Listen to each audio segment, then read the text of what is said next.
The most important question to ask yourself when developing your villain is, does this villain belong in this story? And there is only one situation when the answer can be yes, and that is when the villain is in direct opposition to your hero. Not just because one is good and one is bad, but because thematically, their core beliefs are opposite. They cannot exist at the same time. Think cognitive dissonance personified in two different people, hero and villain. Let me explain. When most people picture a villain, they go with just the simplest thing that they can think of. A cunning, evil, pointy-headed man who does bad things just because he can. This type of villain is actually useless. As a writer, you need to understand why your villain does what he does. And you need to make that motivation sympathetic to your audience. A bad guy doing bad stuff just because he's bad is boring as all get out. In order for your audience to trust you with their precious time and tiny attention spans, you need to convince them that they cannot predict what will happen next in your story. As soon as your audience sees a one-dimensional, cackling villain, they'll immediately know that the villain will be defeated, and the hero will win,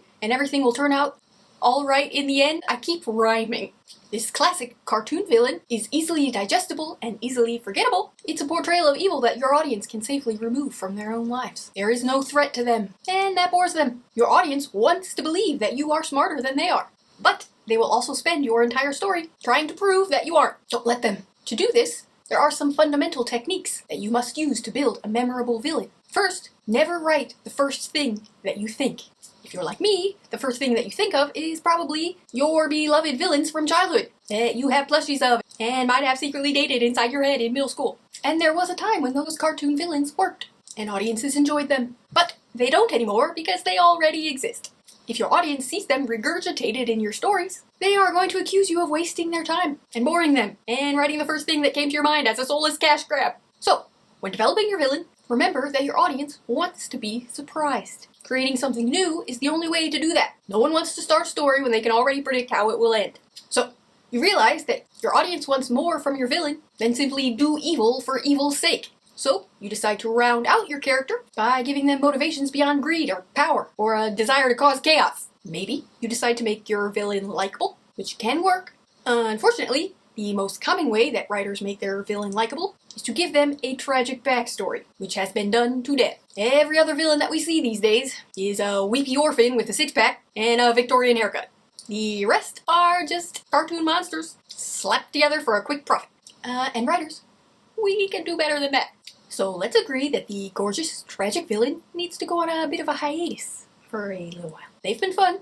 Can't argue with that. Everyone got to vicariously fall in love with the bad guy and go on an arson spree, or whatever it is that these sad boys do for revenge. But it's a cliche now, so let's move on. To your modern audience, or to me, a tragic villain is on par with a cartoon villain. They've both been done a little too much. So, what does that leave us with? Well, the strongest way to build an original villain is to fundamentally pit them against your hero, as in their core beliefs are thematically opposite. For example, your hero believes people are fundamentally good, and your villain believes people are fundamentally bad. These two beliefs cannot both be true. So in order for one to win in the end, one belief has to prove true over the other.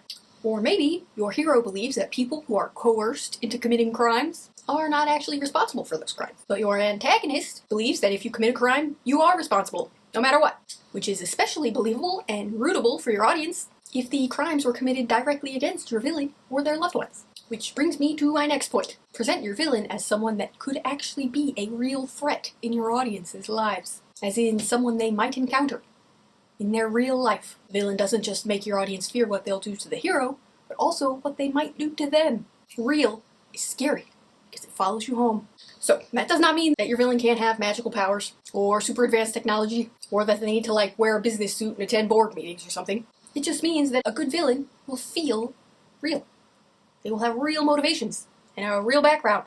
You almost want your audience to feel like they're watching a true crime documentary rather than a fictional story. This is a person who could cause real harm in their real life. To go one step further, when I'm writing, the hero is a source of comfort for the audience, a sort of home base they can return to for safety. But they aren't the character that the viewer identifies with, even if they want to, because that role is given to the villain. To do this, all you have to do is tap into your own darkest secrets, and then give those secrets to your villain.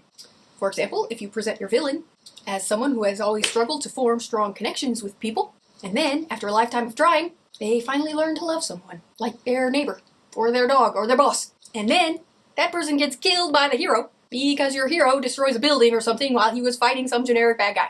And the person that your villain loved was in that building. So now, your audience understands the diabolical revenge that your villain has planned for your hero. They might even be rooting for them. They might secretly think, you know, if it was me, I'd probably do the same thing. Use your villain to force your audience into accessing their own deepest fears and desires. Put them on display. You will be like stripping away your audience's socially acceptable facade. Make them feel naked, like they can't believe you figured out their darkest thoughts and put them out there for everyone to see. If they see themselves more in the villain than in the hero, they will probably be a little bit scared, because it will haunt them when they go home. Think of it this way. If the hero brings out the good in your audience, then the villain needs to bring out the bad. You want them to realize that they could be the villain. And in fact, if their life suddenly started playing out the way it does in your story, then they probably would be the villain.